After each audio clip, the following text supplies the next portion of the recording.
So hi guys, welcome back again in Edugrown. मैं हूं आशीष सिंह, आपका फिजिक्स टीचर। गाइज आज हम एक बहुत ही इंटरेस्टिंग चैप्टर पढ़ने वाले हैं जिसका नाम है human I and colourful world. ठीक है, तो देखा जाए तो ये जो वीडियो है मैं स्पेशली 2021 का जो बोर्ड एग्जाम होने को है क्लास 10th का, उसके बेस पे बना रहा हूँ।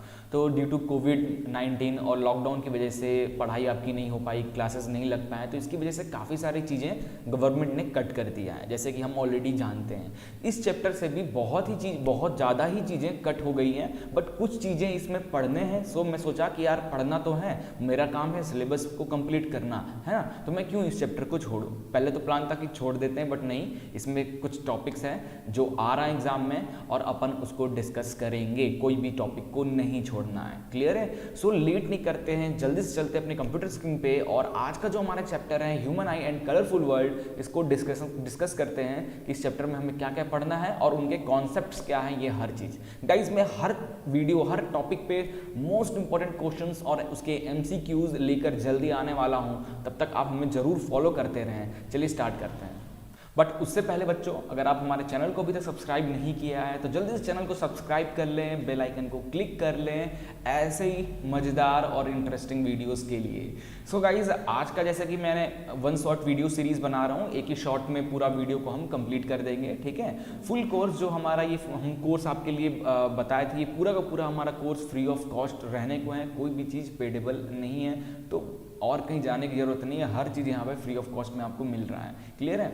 तो एग्जाम रिवीजन 2020-21 के लिए स्पेशली ये वीडियो बना रहे हैं। चैप्टर 11 है human I and colourful world, physics का चैप्टर। ठीक है, चलिए आगे बढ़ते हैं और सबसे पहले हम डिस्कस करेंगे सिलेबस। क्या है सिलेबस भैया? तो इस चैप्टर से जो सिलेबस आ रहा है आप देख सकते हो, refraction of light through prism, dispersion of light, scattering of light, application in daily life, यही सब चीज़ें आपको बस पढ़ना है। क्लियर है। तो क्या चीज़ें इस चैप्टर से डिलीट हुई है आप यहाँ पे देख सकते हो कि function of lens in human eye, defect of vision and their correction, application of spherical mirror and lenses, ये वाला पार्ट कट गया है। कहा जाए तो बहुत ही इंपॉर्टेंट पार्ट इस चैप्टर से कट कर दिया गया है। इस चैप्टर का नाम है human I and colourful world, तो ह्यूमन आई वाला पार्ट कट कर दिया गया है, सिर्फ कलरफुल वर्ल्ड से आपको क्वेश्चंस आ रहे हैं। तो जैसे कि हम स्टार्ट करते, जनरली ये हमारे पास पूरी PDF अवेलेबल है, तो यहाँ पे हम आईज वगैरह के बारे में पढ़ते, बट ये सब चीज़ें आपको नहीं पढ़ना है। क्लियर है। पार्ट्स ऑफ ह्यूमन आई नहीं पढ़ना है, नियर पॉइंट और लीस्ट डिस्टेंस ऑफ ये नहीं पढ़ना है, मायोपिया का करेक्शन, उसका हाइपरमेट्रोपिया, इसका करेक्शन, ये सब चीज़ें नहीं पढ़नी है।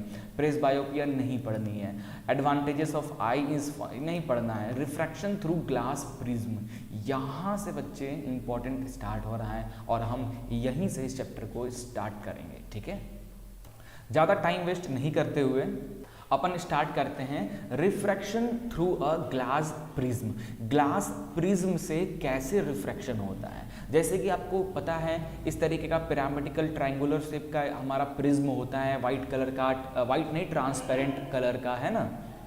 ओके, तो आई थिंक सारे बच्चे प्रिज्म के बारे में जानते ही होंगे, नहीं जानते हो तो एक बार सर्च कर लो, इसकी जिफ इमेज वगैरह आपको 3D में दिख जाएगा अच्छी तरीके से, है ना। बट लाइक इसी तरीके दिखता है। इसकी क्या क्या प्रॉपर्टीज़ होती है पहले हम ये देख लेते हैं। प्रिज्म क्या होता है? Prism it is a pyramidical shape, ये काम क्यों नहीं कर रहा, okay. It is a pyramidical piece of glass with 2 triangular bases and 3 rectangular lateral surface से मिलकर ये बनता है। हमारा जो प्रिज्म है वो 2 ट्रायंगुलर बेस और 3 रेक्टेंगुलर लेटरल सरफेस जो होता है उससे मिलकर हमारा ये प्रिज्म बनता है। क्लियर। इसको 3D में आप देखोगे ना तो समझ में आ जाएगा। आगे हैं गाइज जो प्रिज्म के जो एंगल्स होते हैं, क्योंकि कॉर्नर्स हैं तो एंगल तो होंगे ही, तो एंगल जो होते हैं the angle between 2 adjoining lateral surface refraction through a glass prism, ये एंगल का बहुत डिपेंड है। इस एंगल के अकॉर्डिंग ही हमारा प्रिज्म कितना डिफ्लेक्ट करेगा, कैसे करेगा, है ना, ये बहुत डिपेंड करता है। और अगर आप एंगल ऑफ प्रिज्म के अगर इस ट्रायंगुलर फेस की बात करें तो प्रिज्म का ये जो टॉप एंगल होता है ये 60 डिग्री होता है, ये याद रखना। Angle of prism, angle A is 60 degree, ठीक है, ये चीज़ याद रखना। बाकी एंगल ऑफ डेविएशन डेविएशन की बात करें, इसी को एंगल ऑफ प्रिज्म भी कहा जाता है, ठीक है। डेविएशन एंगल क्या होता है? डेविएशन एंगल यानी बच्चों जब लाइट हमारी प्रिज्म से पास होती है, जब हमारी लाइट प्रिज्म से पास होती है तो हम जानते हैं कि हमें रिफ्रैक्शन देखने को मिलता है, रिफ्लेक्शन नहीं, रिफ्रैक्शन देखने को मिलता है। अब देखो ये रेड लाइन, इसको देखो, ये लाइट जा रही है तो इस लाइट जैसे जाना चाहिए था वैसे ही बाहर निकलना चाहिए था ना, इसी एंगल पे, but due to refraction, due to prism के मटेरियल की वजह से ये इस स्ट्रेट लाइन में नहीं जाकर ये थोड़ा सा बैंड हो जाता है। अब बैंड होके प्रिज्म में इस लाइन के ये जो हमारा बेस है इसके पैरेलल हो जाता है और आफ्टर दैट फिर से ये जब बाहर निकलता है तो फिर से रिफ्रैक्शन होता है और ये इस तरीके से निकलता है। आपने डाला इस एंगल पे और निकल इस एंगल पे रहा है, ठीक है। तो ये जो एक्चुअल लाइन था, ये जो एक्चुअल लाइन जहां जाना चाहिए था वहां से ये बाहर किस एंगल पे निकला, इसको एक्सटेंड करोगे तो ये जो एंगल मिलता है गाइज, इसको ही डिफ्लेक्शन कहते हैं, इसको ही डिफ्लेक्शन कहते हैं। क्यों भाई? मैंने लाइट तो इस एंगल पे डाला ना, तो फिर वो उस पे कितना कैसे निकल गया, है ना, तो वो कितना उधर गया, कितना बैंड हुआ अपने ओरिजिनल पाथ से, that is the deviation. Okay, आगे और चीजें कहता है। एक चीज प्रिज्म की खासियत ये होती है कि when white light is passed through a glass prism, it splits into 7 constituent colour to form a band of 7 colour and this phenomenon is known as dispersion, ठीक है। तो जब भी आप कोई प्रिज्म ले लो, उस प्रिज्म में जब भी आप व्हाइट कलर की लाइट आप उस पर डालोगे तो आप देखोगे उस तरफ, प्रिज्म के उस तरफ आपको इस तरीके से, ये देखो इस तरीके से कलर ऑफ लाइट आपको इधर पेपर लगा लो तो आपको देखने को मिलेंगे, है ना, जिसे विबग्योर कलर जनरली मिलता है, ठीक है।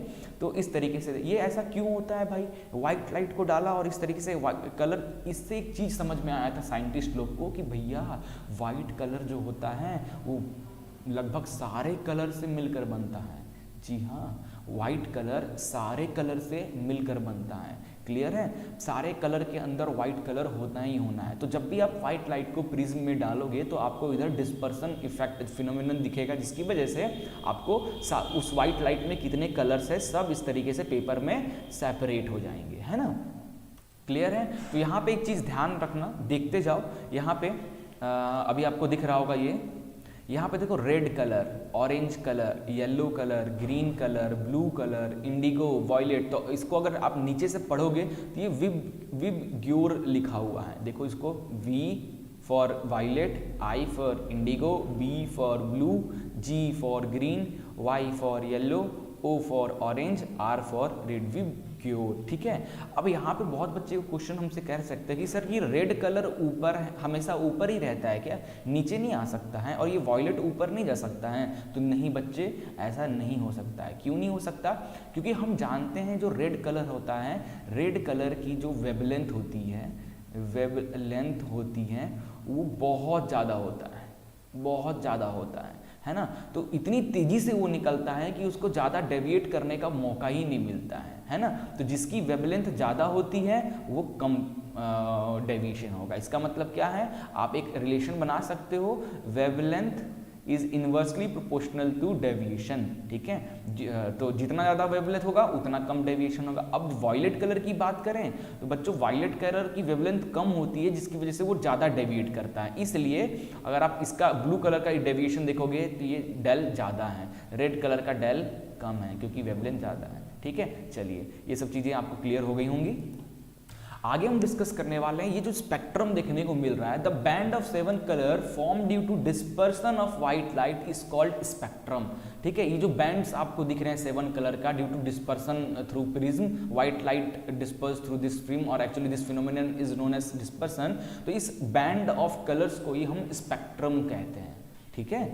और इसके जो हमारा एक्रोनाइम क्या है? विबग्योर, ठीक है। विबग्योर जैसे मैंने बताया, violet, indigo, blue, green, yellow, orange, red, इस तरीके से इसको शॉर्ट में ये नाम दिया गया है। तो अगर आपको ये याद है तो प्रिज्म का क्वेश्चन आता है, पूछता है कि कौन सा कलर पहले रहता है, कौन सा लास्ट में रहता है। तो अगर ये चीज़ याद है तो आप आसानी से बता सकते हो। एमसीक्यू में ऐसे क्वेश्चन आते हैं, थ्योरेटिकल नहीं आता है। Okay, now angle of deviation जो होता है इनवर्सली प्रोपोर्शनल होता है वेवलेंथ का, है ना। जैसे अभी हमने रिलेशन बनाया, और साथ ही साथ हम इसको उल्टा भी लिख सकते हैं, wavelength inversely proportional to deviation, ऐसे वेवलेंथ को गाइस इस तरीके से, और इसको डेल्टा गामा इस तरीके से डिनोट किया जाता है, ठीक है, याद रखना।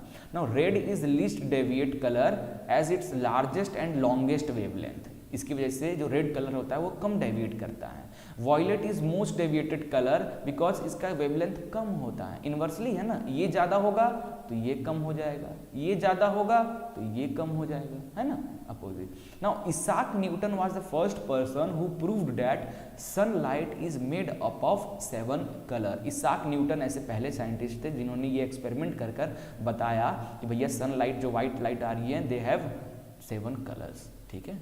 चलिए अब इसाक न्यूटन कुछ एक्सपेरिमेंट करते हैं इस प्रिज्म को लेकर, सनलाइट को लेकर काफ़ी सारे एक्सपेरिमेंट करते हैं, उसका ही हम थोड़ा सा नमूना देखने वाले हैं। क्या एक्सपेरिमेंट कहते हैं? He passed sunlight through a glass prism to form a band of 7 colour. उन्होंने क्या किया, एक प्रिज्म लिया, उस प्रिज्म पे व्हाइट लाइट डाला और उन्होंने देखा यहाँ पे उनको 7 कलर देखने को मिला, और इस फिनोमिनन को उन्होंने डिस्पर्सन नाम दिया, और ये बैंड ऑफ 7 कलर्स को स्पेक्ट्रम नाम दिया। Okay, now he tried to split the colour further by putting another prism ahead of prism forming spectrum but he failed to obtain more colour. अब वो क्या सोचे हैं, देखो इसाक न्यूटन बड़ा समझदार इंसान, उन्होंने बोला कि अगर मैं व्हाइट लाइट डाला तो रेड, है ना, इस तरीके से, लास्ट में वॉयलेट इस तरीके से मिला, क्यों ना मैं एक और प्रिज्म लगा देता हूँ, तो ये जो रेड और ये हैं ये और भी फैल जाएंगे, मतलब इनके भी पार्ट्स बन जाएंगे, है ना, इनके भी पार्ट्स, ये कलर और ज़्यादा सेपरेट होके कुछ नया ही बताएंगे।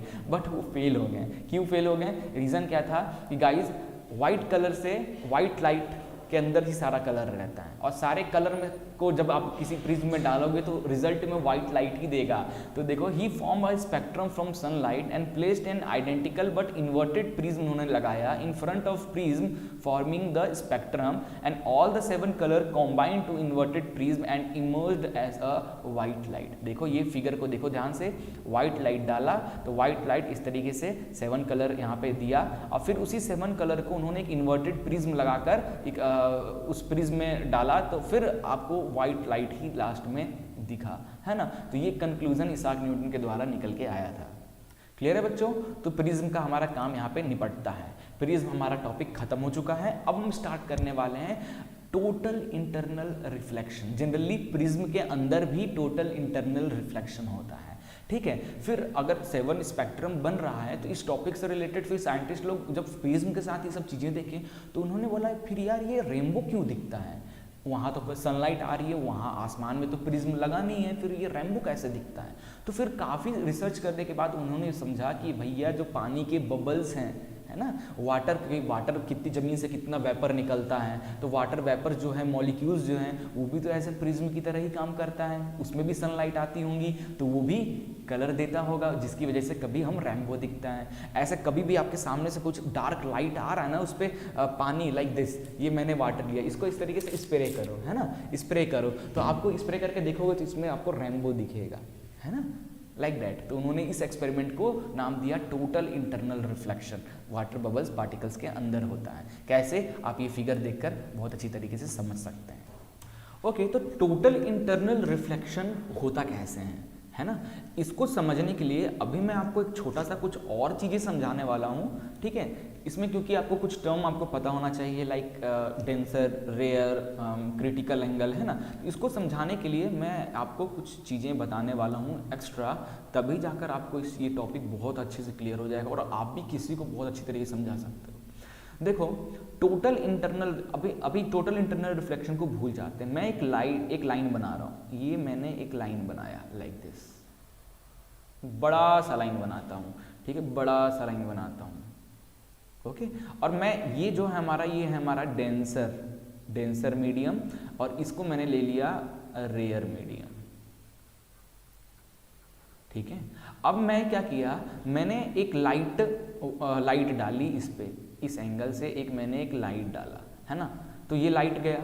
अब मुझे क्या इंसिडेंट एंगल चाहिए, तो मुझे एक नॉर्मल बनाना होगा, तो नॉर्मल एक स्ट्रेट लाइन इस तरीके से dot dot dot dot dot dot dot बनानी पड़ेगी, है ना। तो ये एंगल को ही कहते हैं इंसिडेंट एंगल आई, है ना। अब ये गया डेंसर से रेयर में जा रहा है तो रिफ्रैक्शन होगा, रिफ्लेक्शन नहीं, रिफ्रैक्शन होगा। तो ये कुछ मान लो, अब हमें पता है जब भी कोई लाइट डेंसर से रेयर में जाती है तो क्या करती है, बैंड होती है, ठीक है, और band away from the normal, away from the normal, normal से दूर जाती है। तो इस लाइट को जाना कहाँ चाहिए था, इस लाइट को जाना चाहिए था कहाँ, यहाँ, बट बिकॉज ये डेंसर से रेयर में जा रही है तो ये क्या होगी, ये लाइट थोड़ी सी इधर की ओर चली जाएगी, है ना, इधर की ओर चली जाएगी। क्लियर है? And this angle is known as angle R. ये आपको फर्स्ट केस दिखा। ओके, अब एक और केस लेता हूं, ये हो गया फर्स्ट केस। अब एक और केस समझाता हूं। अब फिर से मैंने एंगल आई को थोड़ा सा चेंज किया, फिर से मैं नॉर्मल बना लेता हूं। इस लाइट को जाना चाहिए था यहाँ, बट ये अब यहाँ जाएगा इस केस में। This is angle I and this is angle R. Okay, denser से रेयर जा रहा है, ये हमारा है नॉर्मल लाइन, नॉर्मल लाइन, ठीक है। एंगल आई को हमने थोड़ा सा बड़ा किया, क्या किया, मान लीजिए थोड़ा सा बड़ा किया। यहाँ पे एंगल अगर मैंने 20 डिग्री लिया एंगल आई, तो यहाँ पे मान लो मैंने यहाँ पे लिया 30 डिग्री लिया, है ना, 30 डिग्री लिया, तो ये हुआ।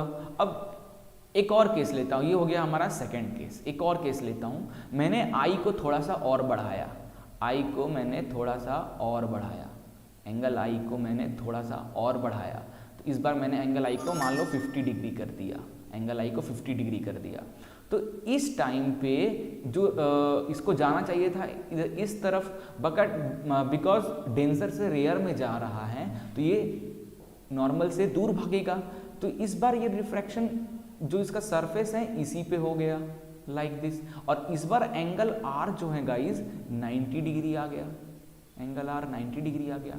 तो ऐसा, तो ये जो एंगल है 50 डिग्री, दैट इज ये जो आई एंगल है, that is the critical angle, critical angle. क्यों मैंने इस आई को, अच्छा क्या ये क्रिटिकल एंगल है, क्या ये क्रिटिकल एंगल है, नहीं, नहीं है। क्रिटिकल एंगल कब होगा, जब angle I is equal to angle R not is equal to, ठीक है। जब ऐसा एंगल आई, मतलब आपका आई एंगल ऐसा हो जिसकी वजह से जो एंगल आर हो वो 90 डिग्री अगर हो जाए, तो वो वाला एंगल आई आपका क्रिटिकल एंगल होगा।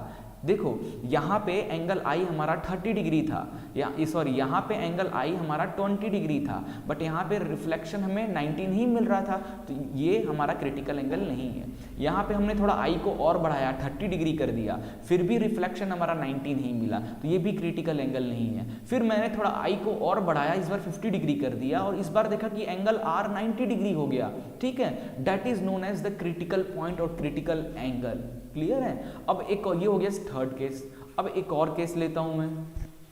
अगला जो केस है गाइस, ध्यान देना, मैंने एंगल आई को थोड़ा सा और बड़ा कर दिया, मैंने एंगल आई को थोड़ा सा और बड़ा कर दिया, ये हो गया नॉर्मल, है ना।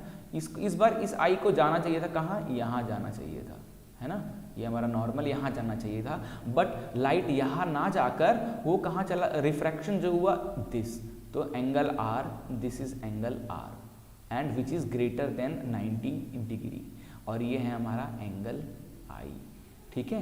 तो जब आपका एंगल आई जो है ग्रेटर देन क्रिटिकल एंगल हो जाता है, क्रिटिकल एंगल हो जाता है, इस केस में आपको टोटल इंटरनल रिफ्लेक्शन देखने को मिलता है। देखो गाइज, टोटल इंटरनल रिफ्लेक्शन हमको देखने को मिल रहा है। ये कॉन्सेप्ट तो क्लियर हो गया ना, हमने आपको स्ट्रिप में दिखाया कैसे आई को बढ़ा रहे हैं तो आर भी हमारा बढ़ रहा है, और एक टाइम ऐसा आ रहा है कि जिस मीडियम से, डेंसर से मैंने लाइट डाला, डेंसर में ही हमारा आ गया, ठीक है। यानी 100% लाइट अगर मैंने यहाँ डाला तो 100% लाइट हमारा डेंसर से ही बाहर आ गया सेम मीडियम में, तो इसको ही हम टोटल इंटरनल रिफ्लेक्शन कहते हैं। तो इस टोटल इंटरनल रिफ्लेक्शन होने का दो बहुत इंपॉर्टेंट फैक्ट होना चाहिए। क्या? पहली चीज, जो लाइट है वो डेंसर से रेयर में जाना चाहिए, तभी ये टोटल इंटरनल दिखेगा। रेयर से डेंसर में आओगे तो नहीं दिखेगा। पहला कंडीशन, ये लाइट जो है डेंसर से रेयर में जाना चाहिए। दूसरा क्या है कि आई, सेकेंड कंडीशन, एंगल आई जो है वो क्रिटिकल एंगल से ज़्यादा होना चाहिए, तो ही आपको टोटल इंटरनल रिफ्लेक्शन दिखेगा। नाम क्या है इसका? Total internal reflection. क्योंकि देखो अभी तक ये जो यहाँ पे ये केस था डेंसर से ये रिफ्रैक्शन हो रहा था, यहाँ भी रिफ्रैक्शन हो रहा था, यहाँ भी रिफ्रैक्शन हुआ, बट यहाँ पे देखो जिधर से गया वहीं पे यहाँ पे रिफ्लेक्शन हो गया, यहाँ पे रिफ्लेक्शन हो गया। तो रिफ्लेक्शन हो गया तो हमने नाम दिया रिफ्लेक्शन।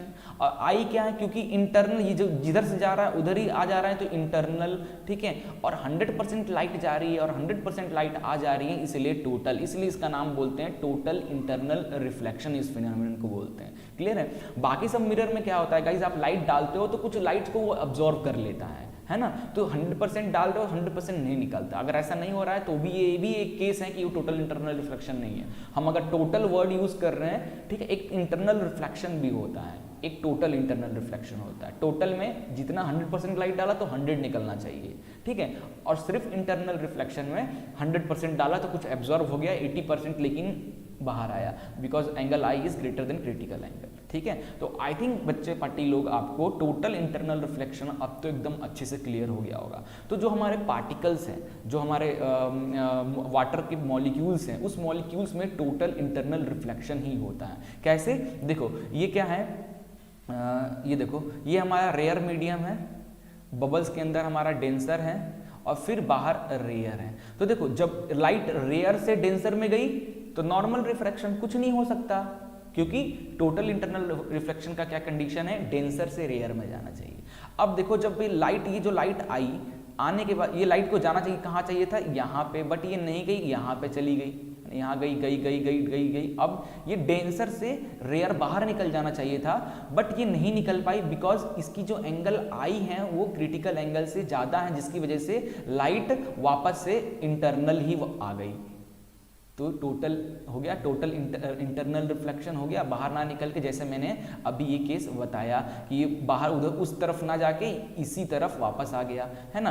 तो पहला केस डेंसर से रेयर में जा रहा है लाइट, और डेंसर और आई की वैल्यू अगर क्रिटिकल एंगल से ज़्यादा है तो ये वापस से अपने ही पोस्ट में आ जाएगा, ठीक है, और इस तरीके से बाहर निकलेगा। और फिर डेंसर से रेयर, अब क्योंकि एक बार internal reflection, total internal reflection एक बार हो गया, फिर से लाइट डेंसर से रेयर में जब आ रही है तो इस टाइम पे इसकी आई की वैल्यू क्या होती है? बिकॉज ऑफ टकराने के बाद कम हो जाती है, जिसकी वजह से ये बाहर निकलता है। और इस टाइम जब बाहर निकलता है तो अपने साथ कलर्स लेकर निकलता है ना, कलर्स लेकर निकलता है और वो कलर्स हमें आसमान में कर्व शेप में ऐसा दिखता है। क्लियर है? जिसको ही हम रेनबो कहते हैं। तो बाकी जो महाभारत मैंने आपको बताया, ये पूरा का पूरा महाभारत यहाँ पे लिखा हुआ है, ठीक है। तो रेनबो क्या होता है? It is a natural spectrum appearing in the sky after rain showers. Rainbow is observed in the direction opposite to the sun. हमेशा आप रेनबो देखोगे, अगर सन इधर है तो रेनबो आपको इधर देखने को मिलेगा, सन के अपोजिट डायरेक्शन में, है ना। तभी तो आप अच्छे से देख पाओगे उसको, है ना। यानी लाइट, अगर इधर से लाइट आ रही है तो इधर पानी मारो तो रेनबो आपको इधर दिखेगा, ना कि इधर दिखेगा, इधर दिखेगा अपोजिट डायरेक्शन में, ठीक है। 3 phenomenon which are involve in the rainbow formation होने के लिए 3 फिनोमिनन आपको देखने को मिलता है। एक तो डिस्पर्सन, वही इस फिनोमिनन को व्हाइट लाइट डाला और कलर दिख गया, डिस्पर्सन ही हुआ। एक रिफ्रैक्शन तो हो ही रहा है, रेयर से डेंसर में जा रहा है तो, और एक इंटरनल रिफ्लेक्शन। तीनों फिनोमिनन देखने को मिलता है, तो याद रखना अच्छे से, ठीक है। चलिए, हमारा टोटल इंटरनल रिफ्लेक्शन का टॉपिक हो गया खत्म, और बहुत अच्छे से मैं एक्सप्लेन कोशिश किया हूँ करने का। इससे ज़्यादा तो भाई यार कोई बता ही नहीं पाएगा आपको, है ना। चलिए आगे चलते हैं। अच्छा, इसमें एक क्वेश्चन और कभी कभी हायर लेवल में पूछ देगा, वैसे 10th क्लास के हिसाब से जरूरत नहीं है। रेनबो कर्व क्यों बनता है? स्ट्रेट क्यों नहीं बनता, कर्व क्यों बनता है? ये आपका टास्क है, ढूंढ के रखना, ठीक है। और कमेंट करके जरूर बताना कि रेनबो हमेशा कर्व ही क्यों बनता है। वैसे ही क्लास 11, 10th, 12th के टॉपिक में आएगा लाइट में, बट अभी जानने की जरूरत नहीं है। बट अगर आपको इच्छुक है जानना तो आप सर्च करो और जरूर कमेंट करके मुझे बताना कि रेनबो कर्व शेप में ही क्यों बनता है। बाकी रेनबो क्यों बनता है वो तो मैंने बता दिया है ना, ये आपका टास्क है, आप ढूंढ के रखना। चलिए आगे बढ़ते हैं। एटमॉस्फेरिक रिफ्रैक्शन के बारे में। एटमॉस्फेयर में रिफ्रैक्शन कैसे होता है, वर्ड पे ध्यान देना, मैं रिफ्रैक्शन बोल रहा हूँ, ठीक है। The refraction by different layer of atmosphere is called atmospheric refraction. बच्चे जैसे हमें पता है कि हमारा ये अर्थ का सरफेस है, तो अर्थ के सरफेस के ऊपर स्ट्रेटोस्फेयर, फिर ट्रोपोस्फेयर, है ना, इस तरीके से लेयर्स बने रहते हैं, है ना। अब जब लाइट आती है तो उस सारे लेयर से होकर हमारे तक आती है, तो हर लेयर की अपनी एक डेंस है, पार्टिकल्स है उसमें, वो लाइट को उतना रिफ्लेक्ट करेंगे। तो यहाँ पे मैं एक फिगर बना के दिखा रहा हूँ, ये मान लीजिए अर्थ का सरफेस है, ये स्ट्रेटोस्फेयर हो गया, फिर 4-5 लेयर, तो ये लाइट आई ऐसे, फिर ऐसे ऐसे ऐसे, क्योंकि आपको पता है ना डेंसर से रेयर में आती है, रेयर से डेंसर में आती है, तो क्या होता है उसकी वजह से लाइट जिगजैग जिगजैग कर हम जिगजैग करके फिर हमारे तक आती है। तो ये जिगजैग होने की वजह से हमें कुछ फिनोमेनन देखने को मिलता है, क्या, apparent flickering of object placed behind a hot object of fire, है ना। क्यों भाई, आप देखो कभी भी आग जलता है ना, इस तरीके से आप ध्यान से देखोगे, आग के पीछे अगर कोई ऑब्जेक्ट रखोगे तो आप देखोगे वो ऑब्जेक्ट हिलता हुआ दिखता है। क्यों, क्योंकि उधर से जो लाइट होकर आपकी आंखों तक आ रही है, वो लाइट फिर आग जो आपका फायर है उससे होकर आ रही है। तो फायर रेयर टू डेंसर, तो आपको लाइट इसलिए जिगजैग में, इसलिए आपको ऑब्जेक्ट हिलता हुआ दिखता है। वैसे ही star near the horizon appear slightly higher than their actual position. अभी अपन इस पे डिस्कस करेंगे। Advance sunrise and delay sunset. क्यों भाई, पहले ही सनराइज और पहले ही सन हो जाता है, सन पहले ही उग जाता है बट एक्चुअल में वो नहीं उगा रहता है, सन पहले ही डूब जाता है बट एक्चुअल में नहीं डूबा रहता है ना, ये क्यों होता है। Apparent flattering of sun disc, twinkling of star, star twinkling क्यों करता है, ये सब हम आगे डिस्कस करने वाले हैं, ठीक है। ये सब हमारे डे टू डे लाइफ दिखता है, ठीक है। चलिए सबसे पहला लेते हैं बच्चे कि an object placed behind the fire और the hot surface appear to flicker, flicker यानी ऐसे हिलता हुआ, like this, when seen through the air. क्यों होता है, now the air above hot surface become hot and rises. अब जहाँ पे आग जली है उसके आसपास का एरिया क्या होता है, हॉट हो जाता है। याद करो गाइज, कभी आपने जरूर देखा, गर्मियों के टाइम पे आप जब रोड को देखते हो, डामर वाला जो रोड होता है उसको देखते हो, तो उस रोड में से ऐसा कुछ लगता है वेपर निकल रहा है क्या, ऐसा हिलता हुआ दिखता है। गौर करो, गर्मियों में आप जरूर कभी स्ट्रेट रोड पे ऐसा देखो होगे, जरूर देखे होगे, है ना। सो क्यों होता है, अब आग जल रहा है तो आग जलने के बाद आसपास के जो मॉलिक्यूल्स है वो भी गर्म हो जाते हैं, है ना, हल्के हो जाते हैं, तो ऊपर की ओर उठते हैं, तो मूवमेंट आ जाता है उनके में, है ना। So the space is occupied by cool air, the refractive index of hot air is less than the cool air. जाहिर सी बात है, कूल एयर की डेंसिटी कम हो जाती है, और जो कूल एयर की डेंसिटी ज़्यादा होती है as compare to hot air हल्का हो जाता है ना। तो हॉट, अब जो उधर कोई ऑब्जेक्ट रखा है वो नॉर्मल एयर से फिर गर्म हवा में आया, फिर गर्म से फिर हमारे तक आते आते आसपास तो ठंडा आ गया ना, थोड़ा दूर बैठे हैं, तो इस तरीके से चेंज होने की वजह से कम हॉट एयर कोल्ड एयर होने की वजह से हमें लाइट भी अपना रिफ्रैक्टिव इंडेक्स, जो हॉट एयर का अलग रिफ्रैक्टिव इंडेक्स होता है, कोल्ड एयर का अलग होता है। तो कोल्ड से हॉट, हॉट से कोल्ड में जब लाइट जाएगी तो जाहिर सी बात है वो अपना पोजीशन चेंज करेगी, डेंसर टू रेयर जैसे, है ना केस। तो आपके पास जो चीज़ आएगा वो हिलता ही हुआ आएगा, क्योंकि कभी ऐसे लाइट आ रही है, तो आपको भी ऑब्जेक्ट कभी ऐसे हिलता हुआ दिखता है ना।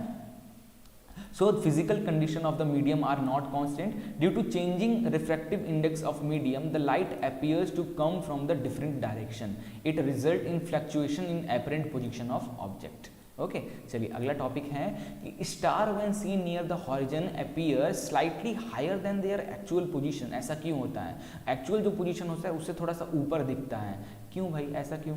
सो the reflective index of earth atmosphere is general increases from top to the bottom. ये चीज याद रखना, टॉप टू द बॉटम। अगर ये अर्थ का सरफेस है और ये खूब सारे लेयर हैं, तो ऊपर से नीचे की ओर अगर आप आओगे तो रिफ्रैक्टिव इंडेक्स जो है वो क्या डिक्रीज होता हुआ आएगा, ठीक है, टॉप से बॉटम में।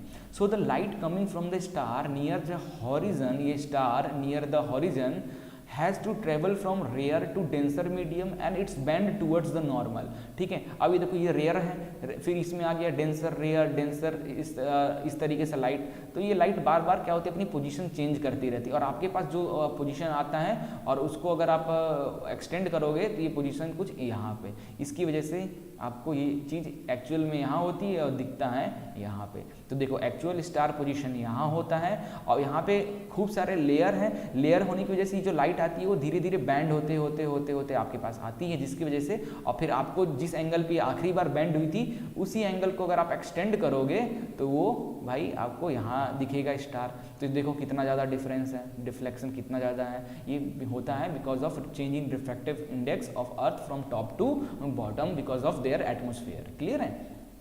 चलिए अगला है एडवांस सनराइज और सनसेट क्यों होता है भाई? एडवांस सनराइज एंड सनसेट, इसको कैसे समझें?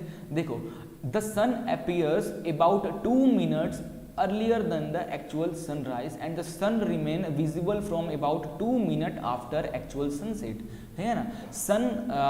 सन उग गया, आपको जब आप देखोगे कभी इस अच्छे से एरिया में जाओ जहाँ से आपको सनसाइन और सनसेट दिखे, तो आप देखोगे जब आपको सन दिखने लगता है ना, इसका मतलब एक्चुअल में सन आपको दिख नहीं रहा, सन है नीचे, उसका एक्चुअल पोजीशन है यहाँ।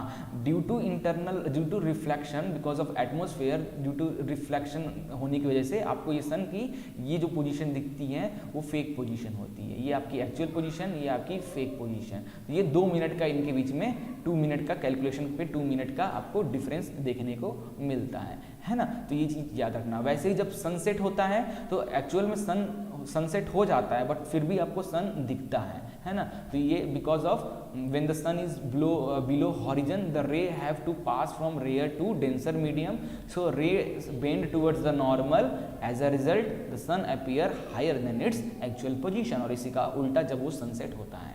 क्लियर है बच्चों? चलिए आगे बढ़ते हैं। नेक्स्ट है स्टार ट्विंकलिंग क्यों करता है? ट्विंकलिंग क्यों करता है भाई? जैसे मैंने बताया कि ये लेयर्स हैं, स्ट्रेटोस्फेयर, ट्रोपोस्फेयर, ठीक है, होमोस्फेयर, इस तरीके से लेयर्स हैं और ये आपका अर्थ सरफेस है।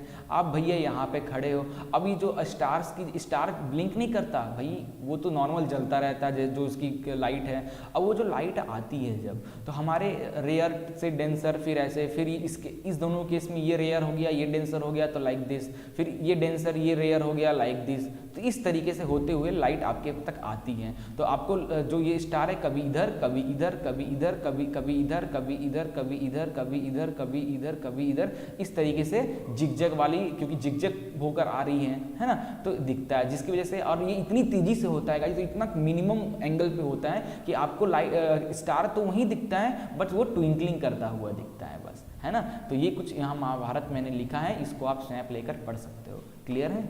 चलिए अगला जो हम पढ़ने वाले हैं स्कैटरिंग इफेक्ट पढ़ने वाले हैं। स्कैटरिंग इफेक्ट क्या है भाई? Now spreading of light in various direction by colloidal particles से, ठीक है। कोलाइडल पार्टिकल्स क्या होते हैं? कोलाइडल पार्टिकल और colloidal solution is a heterogeneous solution. Hetero मतलब इजीली वो जो पार्टिकल्स है, 2 पार्टिकल्स पूरी तरीके से मिक्स नहीं होते, उनके बीच में बाउंड्रीज होती है ना, और उसमें जब आप लाइट पास करते हो तो आपको टिंडल इफेक्ट देखने को मिलता है। तो कोलाइडल पार्टिकल्स की वजह से जो लाइट आती है वो स्प्रेड हो जाती है अलग अलग डायरेक्शन में। तो ये देखो, ये आप कभी देखे होंगे घने जंगल में लाइट जब पेड़ के पत्तों से छन कर आती है तो बिकॉज ऑफ कोलाइडिंग होने की वजह से आपको लाइट्स की इस तरीके से पट्टियाँ दिखती हैं अलग अलग डायरेक्शन में। ये देखो इस तरीके की बैंड्स आपको दिखते हैं। That phenomenon is known as scattering of light, ठीक है। That phenomenon is known as Tyndall effect, इसको ही टिंडल इफेक्ट कहते हैं, ठीक है। When light passes through a colloid its path become visible and this is called Tyndall effect. घने कोहरे अंधेरे वाले रूम में, एकदम रूम अंधेरा है, उसमें से कहीं बालकनी में से हल्के से लाइट आ रही है तो लाइट की इस तरीके से आपको विजिबल पाथ दिखती है, that is the Tyndall effect, ठीक। नाउ एग्जाम्पल में यहाँ पे हैं कुछ चीज़ें आप देख लेना। चलिए आगे चलते हैं। आगे dependence of colour of scattered light, ये बहुत इंपॉर्टेंट पॉइंट है, ठीक है। Like if particle are very fine, अगर पार्टिकल हम मान लो कभी कभी होता है ना, गर्मी के टाइम पे जो वाटर मॉलिक्यूल्स होते हैं उनकी साइज थोड़ी कम होती है बिकॉज ऑफ गर्मी, ठीक है। ठंडी के टाइम पे थोड़ी बड़ी होती है, बरसात के टाइम पे तो पार्टिकल की साइज सबसे बड़ी होती है क्योंकि पूरा मॉइस्चर ही मॉइस्चर है। तो पार्टिकल की साइज कम ज़्यादा होने से लाइट भी अलग अलग कलर देते हैं, ठीक है। Now if the particle is very fine, बहुत कम है, they scattered mainly the blue colours of light, shorter wavelength वाली लाइट्स को ज़्यादा स्कैटर करती हैं, ठीक है।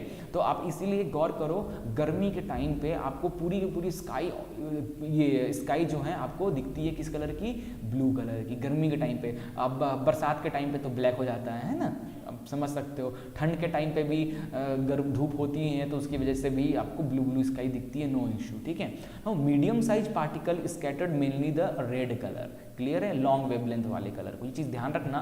Now even large particle scatter all the colour of light, that is why it appear white, ठीक है। Now wavelength of red light is about 1.8 times to that of blue light, तो जो रेड लाइट का wavelength होता है 1.8 times of wavelength of blue light होता है। ये चीज़ भी आप जरूरत नहीं है बट याद रखना क्या जाता है ना। चलिए बच्चों, अगला लास्ट ही टॉपिक चल रहा है, चैप्टर खत्म ही होने वाला है हमारा। नाउ डेंजर, कुछ इंपॉर्टेंट फिनोमिनन है डेली लाइफ के, कि डेंजर साइन जो होता है हमेशा रेड कलर से ही क्यों बनता है, डेंजर का जो साइन है वो हमेशा रेड कलर से ही क्यों बनता है। ट्रैफिक लाइट में जो रेड कलर ज़्यादातर यूज़ करते हैं, क्यों रेड कलर रखा गया है रुकने के लिए, डेंजर के लिए।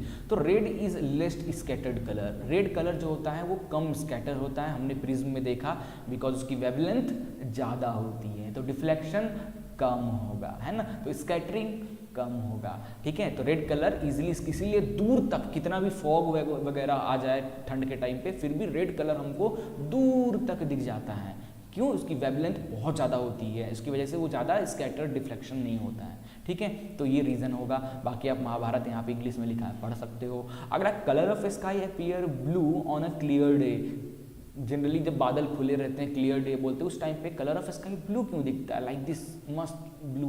The upper layer of atmosphere contain very fine particle, जैसे मैंने बताया पार्टिकल गर्मी के टाइम पे नॉर्मल खुला है, अच्छा हवा नहीं चल रहा है, खुला है, तो फाइन पार्टिकल, और फाइन पार्टिकल ज़्यादातर ब्लू लाइट, कम वेवलेंथ वाली लाइट को स्कैटर्ड करते हैं, जिसकी वजह से आपको दिखता है। बाकी आप यहाँ पूरा ज्ञान दिया हुआ है, आप पढ़ लेना, ठीक है।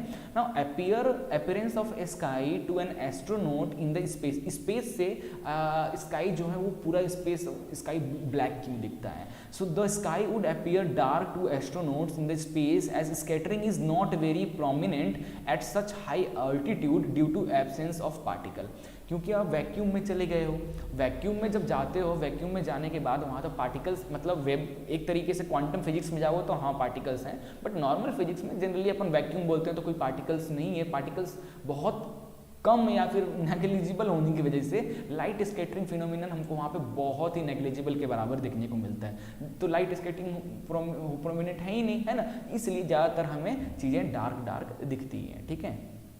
आगे बात करते हैं, cloud appears white, cloud white colour में क्यों दिखते हैं, फिगर देखो, क्लाउड वाइट कलर में क्यों दिखते हैं। So cloud are formed by water vapour, हमें पता है क्लाउड जो है वाटर वेपर से मिलकर बनते हैं ना। Water vapour condense to form water droplets due to large size of droplet, ठीक है, and all colours of light are scattered and clouds appear white. क्या कहने वाला, जो क्लाउड्स होता है वो वाटर वेपर से मिलकर बनता है, क्लाउड जो है वाटर वेपर से मिलकर बनता है।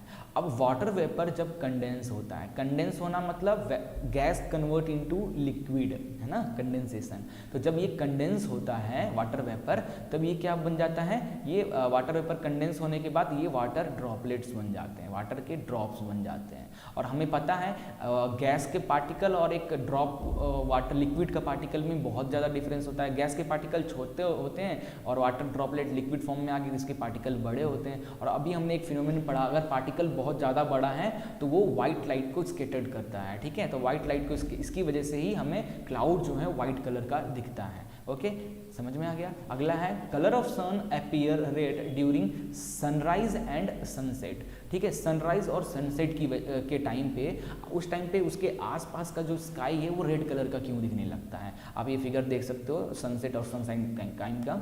While sunset and sunrise the colour of the sun and its surrounding appear red during sunset and sunrise. The sun is near the horizon के पास होता है and therefore the sunlight has travel larger distance in the atmosphere, क्योंकि horizon के sunset और sunshine के time पे sun अपने एंड पॉइंट पे होता है, हॉरिजन पे होता है, और वहाँ से हमारे तक की दूरी बहुत ज़्यादा है, बहुत ज़्यादा दूरी है। Due to this most of the blue light shorter wavelength are scattered away by the particles. तो पार्टिकल जितने भी मैक्सिमम जो लाइट्स होते हैं ब्लू वाले वो बहुत ज़्यादा स्कैटर्ड हो जाते हैं, बचता है सिर्फ रेड कलर का लाइट, जो कि हमको, क्योंकि रेड कम स्कैटर होता है तो हमें दूर तक दिखता है, इसलिए हमें सनसेट और सनशाइन के टाइम पे बाकी सब लाइट्स नहीं दिखकर सिर्फ रेड लाइट ही आसपास दिखते हैं, क्योंकि मैक्सिमम लाइट स्कैटर्ड हो जाते हैं शॉर्टर वेवलेंथ की वजह से, तो और वो जनरली बैक ही हो जाते होंगे, और आता कौन सा है हमारे पास, रेड या ऑरेंज या येलो टाइप का, क्योंकि इनकी वेवलेंथ थोड़ी ज़्यादा होती है, वही हमें तक दिखता है। क्लियर है?